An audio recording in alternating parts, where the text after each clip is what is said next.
Sometimes that would be good, you know, with the community and stuff like that, that could be a really good one to do too. It's good no credit. But I didn't eat it. Right, long work trips, so yeah, I would consider that too. All right, 4 minutes are on the clock. Thank you, Mr. Bill. Oh, you are more than welcome anytime. Where are you guys heading to? Mr. McGinnis, okay, it's like, no, you were finishing up with me. You guys are doing a little,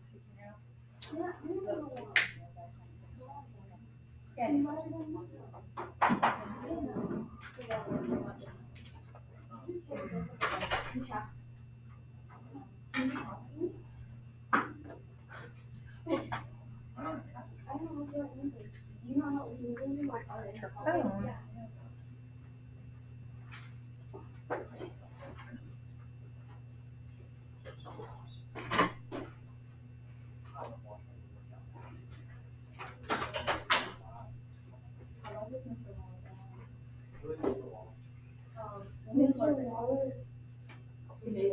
Amazing math teacher. Best math teacher that's ever existed. He's the best math teacher that's ever existed. He's really smart, but like he's strict and you have to do your homework for the next day. Or you get a homework like a detention. But he's also really good because like he teaches you. No one beats Mrs. King. Yeah. All right, let's get answers up there for every single problem. And Mr. Waller was like Got less than 3 minutes. Oh yeah. Never let that man be a He goes like, you said I was wrong. No. Okay, wait. Wrong. He's right. I have the same thing. I'm so smart. Yes, you are, Madison. Thanks. What? I don't like that. I'm sorry.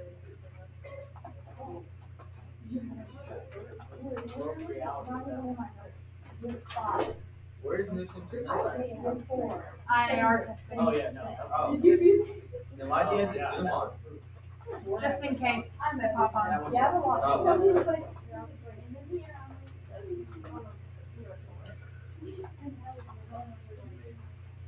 Make sure you vote. I was, I voted for Algebra. I don't know why. My dad said I think you want to win it all. No. Yeah. The Husky. Yeah, you said after one.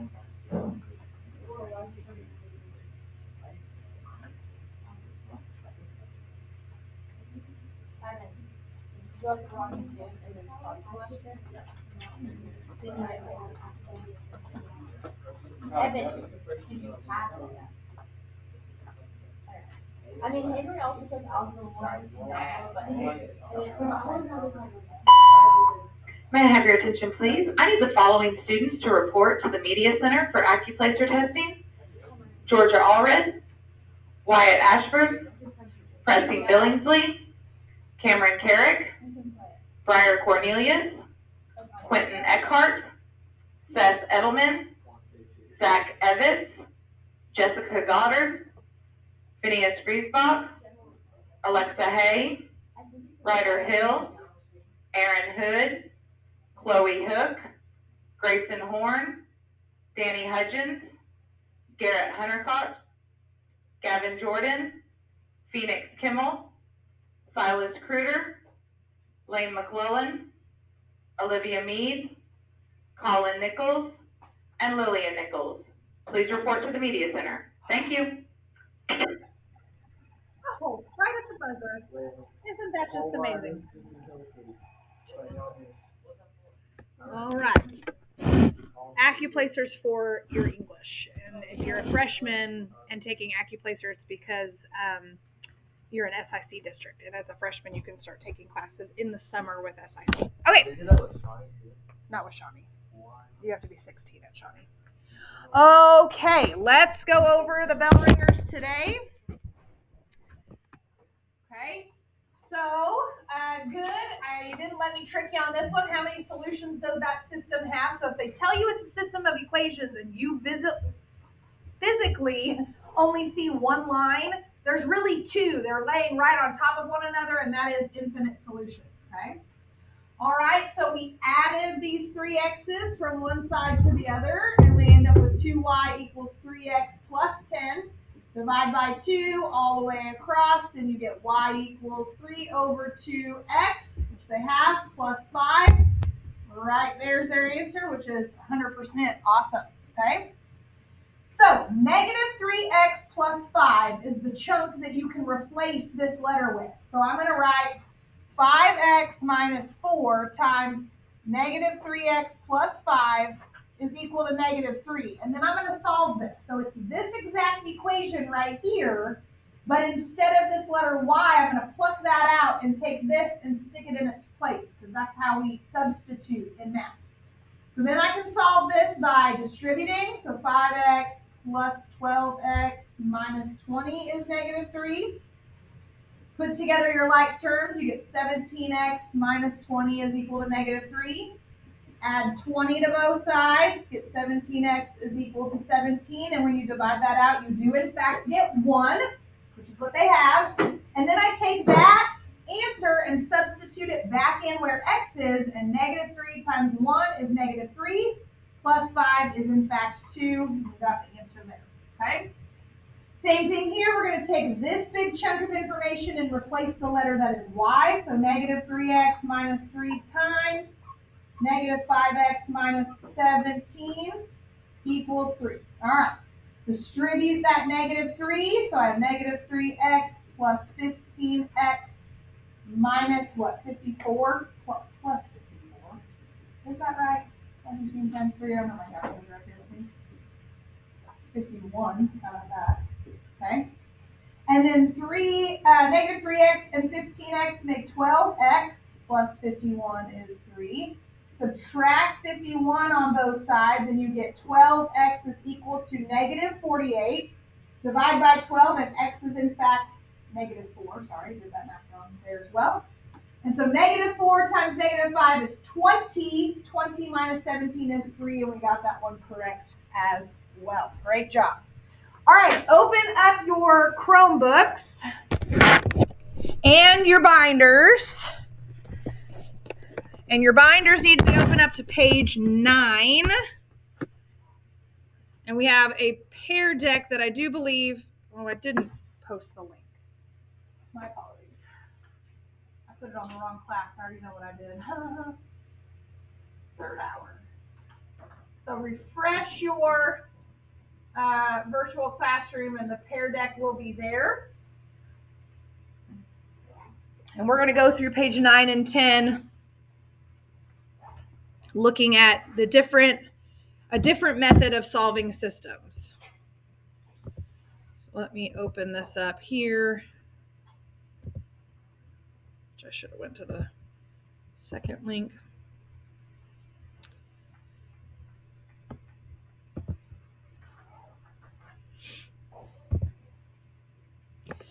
So there are 3 methods for solving systems. I've said that numerous times.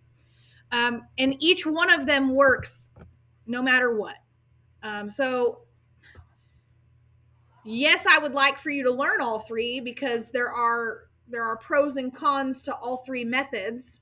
And sometimes you have a scenario where graphing is a better choice than, say, substitution or elimination. But I'm not going to Common Core this, okay? I'm not going to force you to do any one method, on any single problem, okay? So we're going to talk about another method today, but if today's method just is like, I really understand substitution right now, Ms. Trevelyan, doing bell ringer work is easy, I don't want to learn a different way, I'm going to show it because it's going to be an easier way for some other people, but you don't have to do problems this next method, okay? And then if you've not been understanding systems and today makes a whole lot of sense and you're like, oh, I finally am starting to get it, then this is going to be the way that you're going to want to latch onto and do every single system of equation problems this way, okay?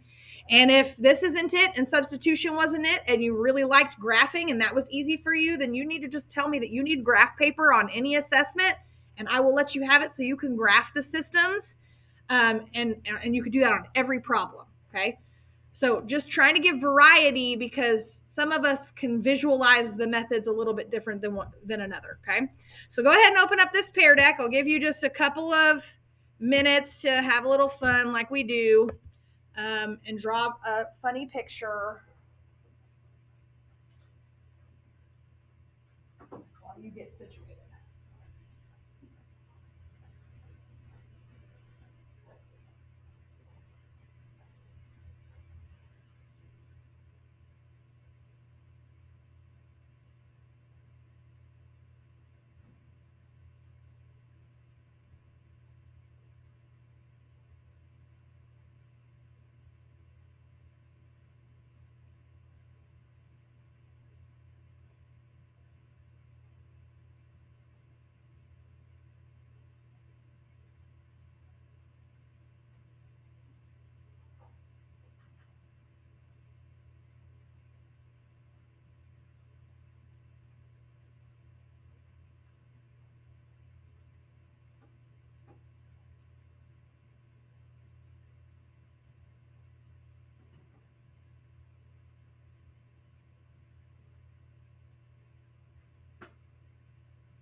About 45 seconds.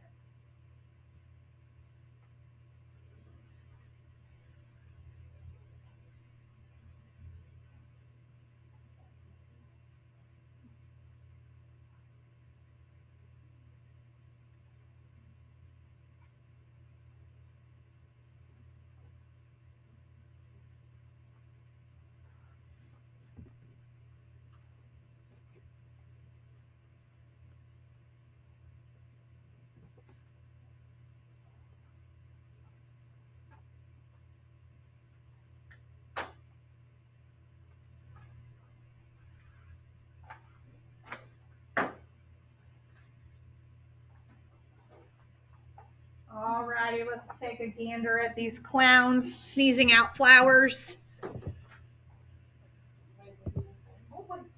Oh, yeah, rainbow hair. I love it. Achoo! That's really good. Sneezing out flowers. That one was a goofy one.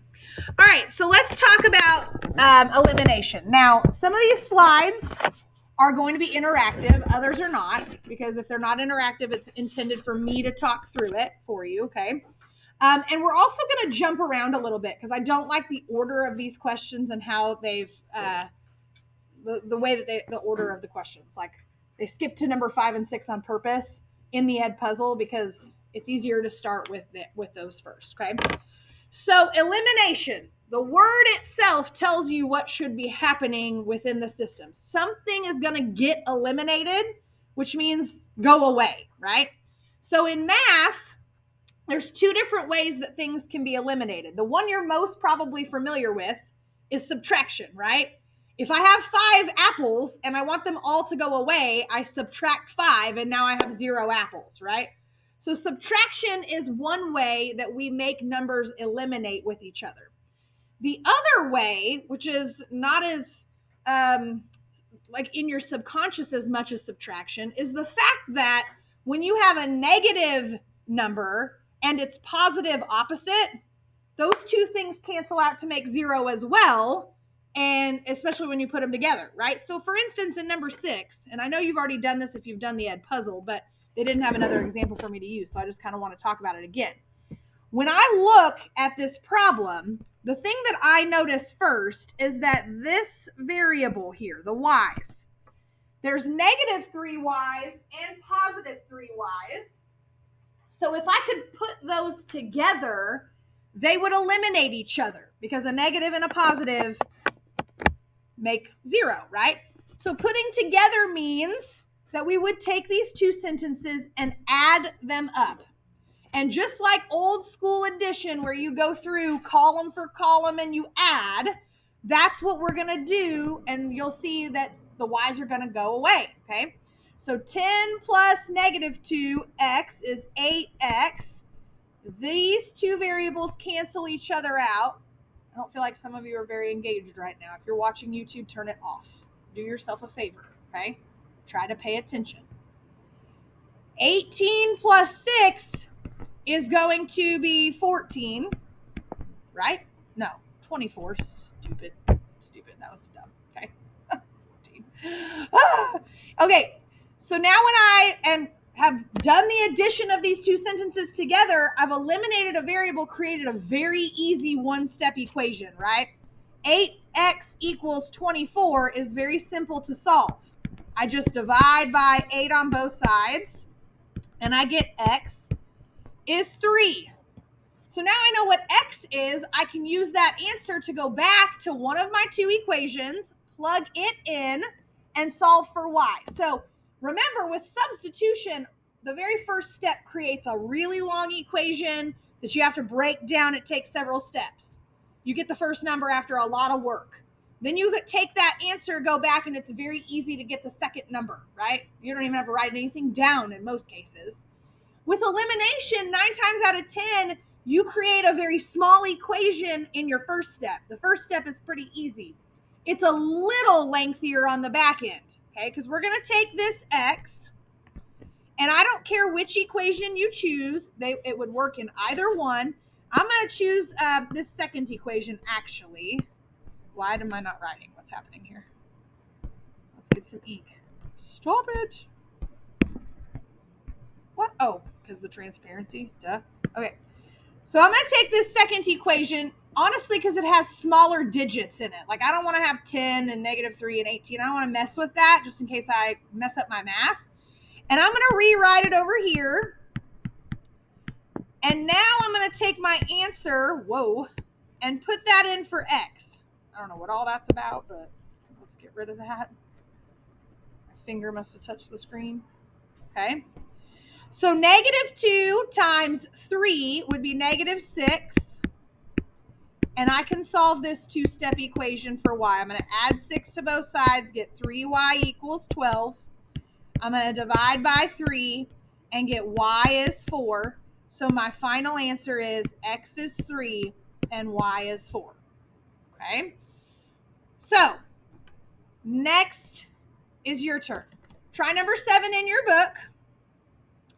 I'll give you a little hint here. You've got a 1 and a 1 and a 1, and you're looking for which variable would cancel out if you added the sentences together.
lock screens?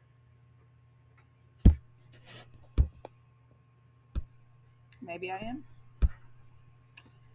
Alrighty. Let's see how we did before we go over it. So I see a 7, -3, 7, -3, 7, -4. Lots of 7, -3s.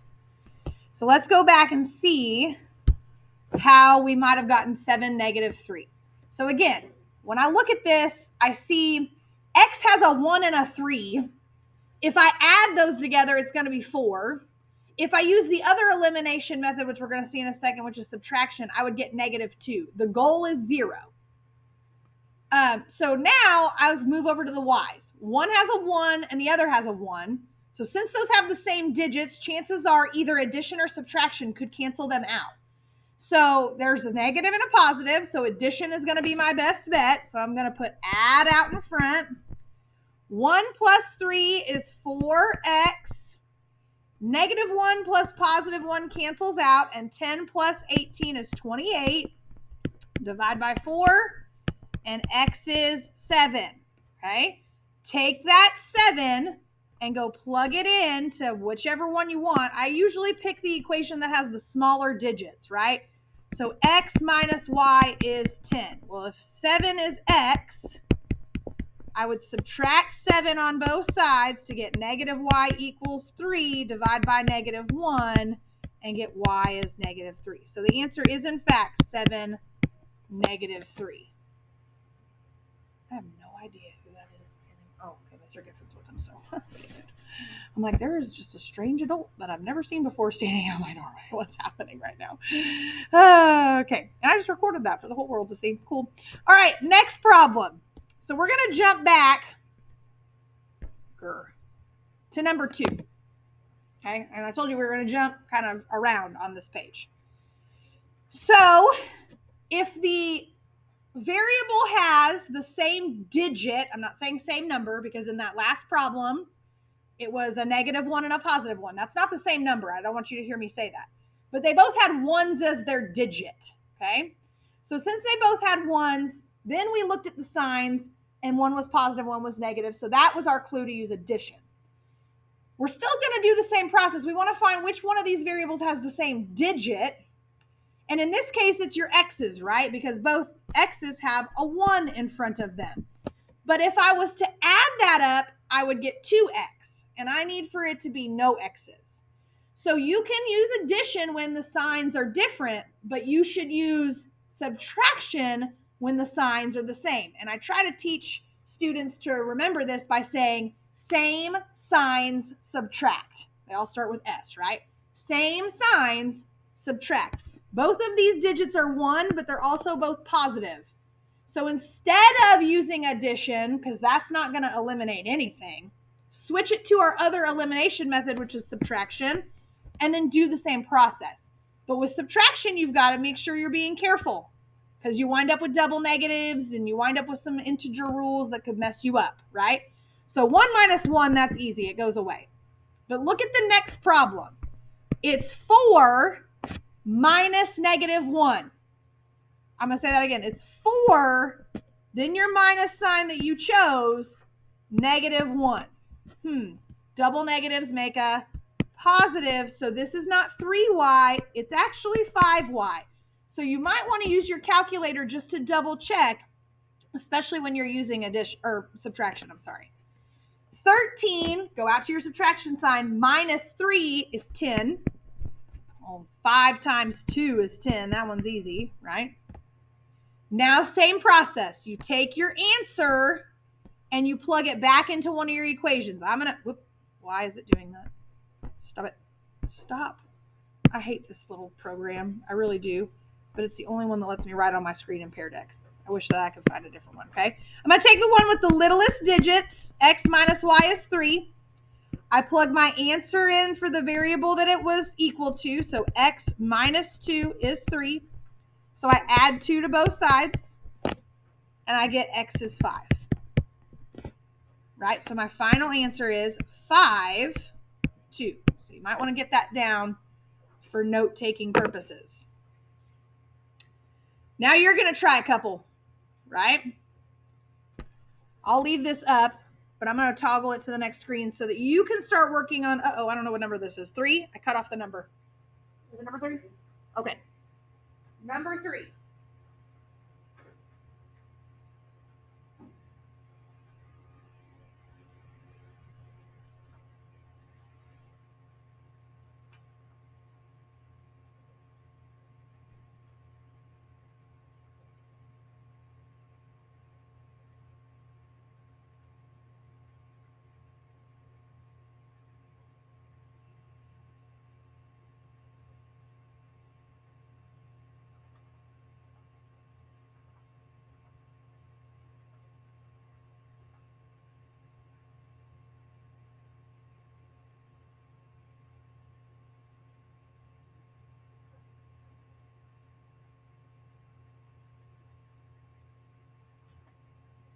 Delete this so that way we can be ready.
All right, getting ready to lock screens. We can take a peek at answers that you have put on your screen.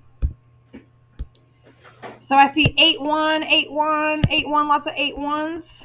Somebody that got the 1 and not the 8. So I see that the X's have the same digits, same sign. So I'm going to subtract. That makes that go away. -10 minus -9 makes -1. 14 minus 15 is -1. So Y is 1. Then I'm going to plug that back in, and I'm going to plug it into that bottom equation again. 3x minus 9 times 1 is 9 equals 15. Add 9. You get 3x equals 27. No, I can't add today, guys. Yeah, you're right. 24. My brain is shut off here. And that's how we get the 8. 24 divided by 3 is 8. So you've got 8, 1. All right, you try this next one. Number 4.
All righty, give you about 30 more seconds here. Oop. 30 seconds.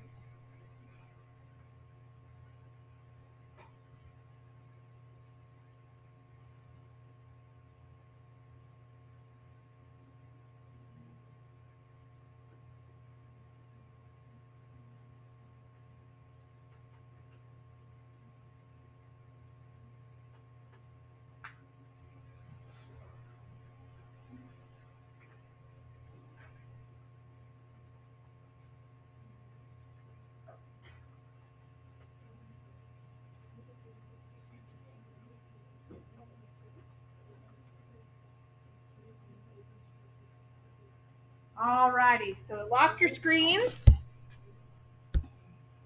So I see, three different answers there right off the bat. I see negative 615, negative 27, negative 211, and 4 negative 5. So let's go back because we've obviously got something has happened, okay? So which variable is it that's going to go away? The y's, right? Because they both have a 2 and they're same signs, subtract. So we're going to go ahead and do that, cross off the y's. 4 minus negative 2 will make positive 6x. 6 minus 18 is going to be negative 12. And when we divide by 6, x is equal to negative 2. Okay? So again, make sure you watch those double negatives. Okay? Then I'm going to pick this top one this time. 4x plus 2y is 6. It has smaller numbers than the second one. And I'm going to put that negative 2 right here. So 4 times negative 2 is negative 8. I add the 8 to move it from one side to the other, and I get 2y is equal to 14. Then divide by 2, and y is 7. So my final answer is 2, 7. If you didn't have that one correct, make sure that you change it. Make sure you see where you made your mistake, and go from there. Okay? All right, let's try another one. Let's see what happens here. Let's see what happens on number 10. Yes, we're flipping back and forth because we're trying to put these in order that do similar steps, not just jump all over the place.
Are you stuck?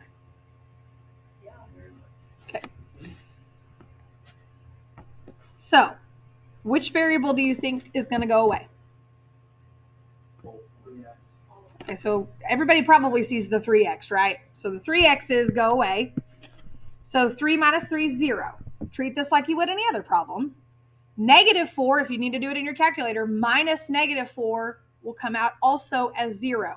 There is nothing left over here on this side. No y's, no x's. So what number represents nothing so we could put something on our paper? 0, okay? Negative 10 minus negative 13 comes out as 3. Does 0 equal 3? No solution. Same as if it was, substitution and the same thing had happened, we'd wind up in the same boat, okay? All right, so on number, let me click over. On number 1, I know that right now, like really and truly, that has been set up best for graphing. They're in slope-intercept form. But we talked about how you can do substitution with this problem. You take the 3x plus 4 and just set it equal to x minus 2. And maybe you want to stick with that. But does elimination work on this as well? Well, let's see. Which variable has the same digit in front of it? The y's, because they both have a 1, right? So we have a 1 here and we have a 1 here. And they are the same signs, so we should subtract. Now, just like in the last problem, when I do 1 minus 1, everything is now gone on the left-hand side. So we have to have something there, but we have no y's, we have no x's, we have no numbers. So what represents nothing? 0 equals, keep going, 3 minus 1 is 2. 4 minus negative 2 is positive 6. You've still isolated it to one variable. This just is not a one-step equation. You're going to have to do a little bit more work, right? You subtract the 6 from this side to this side, and you have 2x is equal to negative 6, and then divide by 2 and get x is equal to negative 3. We still wind up with one of our variables solved. Then I can go plug this back in. I'll pick that bottom equation for the sake of the fact that it has smaller digits in it. If x is negative 3, then y is got to be negative 5. So we still can do the same process, or if you're like, yeah, no, I got it better with substitution, great. Or if you're like, yeah, no, give me some graph paper, Miss T, I can't do this business. I need to graph it to see it. That's fine too. All three methods work. Some have better pros, cons to them than others, okay? We have a few more I want to talk about, but we're going to be out of time today. So I did post the homework. There are some of you who are like, this is review, or I'm getting it, and please, like, can I move on? I've got the homework done already, and I want to put it in. That homework assignment is posted for those people only. It is not due until Friday. Today is Tuesday. We're going to finish reviewing those last few problems from these notes tomorrow, and then you'll have class time for a couple of days to work on it. So do you have to go home tonight and do it? No. But I'm also trying to accommodate those students who are ready to go ahead and move forward and on to the next business. Okay, so homework 5.3 is not homework, but it is just there for those people who are ready to get working. And if you don't go home tonight and do it, you're not going to have much to do in class if you do it tonight, because we're going to work on that through class for the next couple of days. Okay.